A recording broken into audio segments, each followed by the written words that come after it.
నెల్లూరు జిల్లా కోవూరు నియోజకవర్గంలో వైసీపీకి షాకుల మీద షాకులు తగులుతున్నాయి. అసెంబ్లీ అభ్యర్థిగా వేమిరెడ్డి ప్రశాంత్ రెడ్డిని, పార్లమెంట్ సభ్యునిగా ప్రముఖ పారిశ్రామికవేత్త వేమిరెడ్డి ప్రభాకర్ రెడ్డిని టీడీపీ అధిష్టానం నిర్ణయించింది. దీంతో ఒక్కసారిగా కోవూరు నియోజకవర్గంలో రాజకీయం పూర్తిగా మారిపోయింది. ఇప్పటి వరకు వైసీపీ శాసనసభ్యుడు నలుపురెడ్డి ప్రసన్నకుమార్ రెడ్డితో కలిసి ఉన్న నాయకులు, కార్యకర్తలు వేమిరెడ్డి దంపతుల సమక్షంలో టీడీపీ తీర్థం తీసుకుంటున్నారు.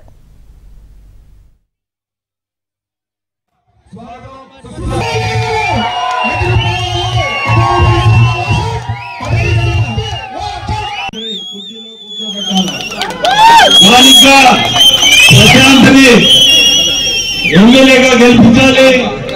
నన్ను మీరందరూ ఎంపీగా గెలిపించాలి. మళ్ళీ కూడా వస్తాం ఈ గ్రామానికి. చాలా సంతోషం మిమ్మల్ని అందరినీ చూసి. ఇంకోటి కూడా ఇప్పుడే వంశీ చెప్పినట్టు నాకు మాటలు తక్కువ, పని ఎక్కువ.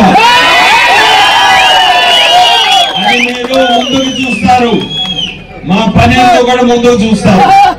సో మీ అందరు ఈ రోజు ఇక్కడ రావడం చాలా సంతోషం. ఇంకా 2 ప్రోగ్రాంలు ఉన్నాయి కాబట్టి తొందరగా ముగించుకొని పోవాల్సి వస్తుంది. మత్స్యకార కుటుంబాలంటే ఎలా ఉంటాయో